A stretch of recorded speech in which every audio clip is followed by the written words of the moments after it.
I think she was made for stage acting. And I think that as somebody who doesn't know stage acting very well, this is my opinion. I think that it's such a tragedy that she was didn't just that wasn't what she did, and being it from California and getting into Hollywood, it was hard for her to get into stage acting. It would have been very hard.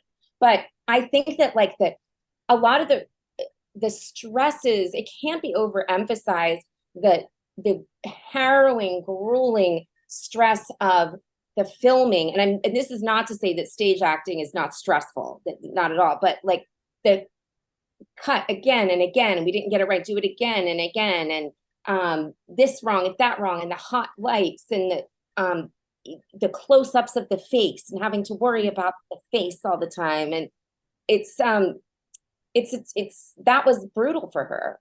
And I think that Marilyn this is kind of weird, but I sort of see her, I can just picture her on the stage radiating this light.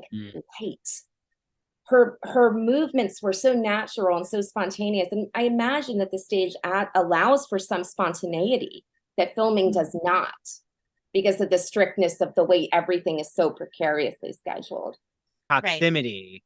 Right. Well, I think when the priest sent, what was her name, the nun that came to save everyone? Sister Irene. Remember when the father said to her, the demon is traveling from Romania, he's traveling west, or whatever it was, to show that, I guess, that the evil was sweeping across Europe. I guess that's why, but I kind of tend to agree with you that it was confusing. Well, it's almost like the witch trials. I mean, I think people always talk about Salem, but actually Salem was America, the least impact with the hysteria of the witch trials. It was actually France, Britain, and I think, Eastern too. Europe. Yeah, absolutely. But it was more of where we're getting the Nun too. That was actually where more of the hysteria came from.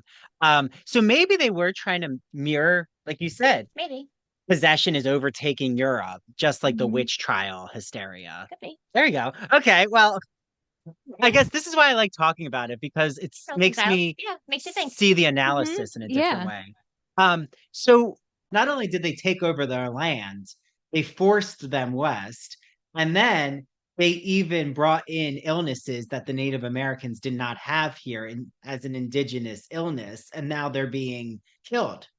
So I know it's heavy, but I think it's also, we need to know reality, because just like why I think it's important we talk about Black reparations for slavery, we should talk about Native American reparations, because I think we need to heal. In my opinion, the only way we're healing as a country is if we face our reality and move together forward. We can do it. I agree. You're right. Thank you. Definitely. And we cannot be banning topics that make us uncomfortable. No. If a parent or an adult doesn't want their child to read the book, don't let them read the book. Yeah. That's all. Because guess what? We're going to be made uncomfortable by hearing, if my opinion is, if we're going to be made uncomfortable by hearing volatile, hateful speech, that goes against marginalized people, which we hear all the time now on the campaign trail. Not going to say the specific names, but there's a lot of them. Then why can we not make people uncomfortable at actual everyday lived experiences of identities that they might not encounter in their everyday life, but they need to know that they exist? Yeah. What's wrong with knowing history? Yeah. It's a fact. Exactly. Deal with it. Are you sure that it was another actor who did the voice? If they actually had Roger Jackson. No. And what made it more ominous, the phone calls, is Wes Craven didn't want any of them knowing that. So when he would have Roger Jackson call them, Drew Barrymore was literally in tears. She was terrified of that phone call. She never met him. It was we hired this voice, you answer the voice. She was petrified. And the same with Nev Campbell. Both of them have, because they weren't aware. They didn't know the voice and stuff. So hearing that modulator is a little scary. Picking up the phone and somebody no. Oh. No, she's going to the gynecologist. it is this innate womb wisdom. And I know like maybe your listeners hearing that are like, what is this womb wisdom she keeps talking about? But it's that innate feminine wisdom. And it's also part of it is motherhood that brings out this wild power.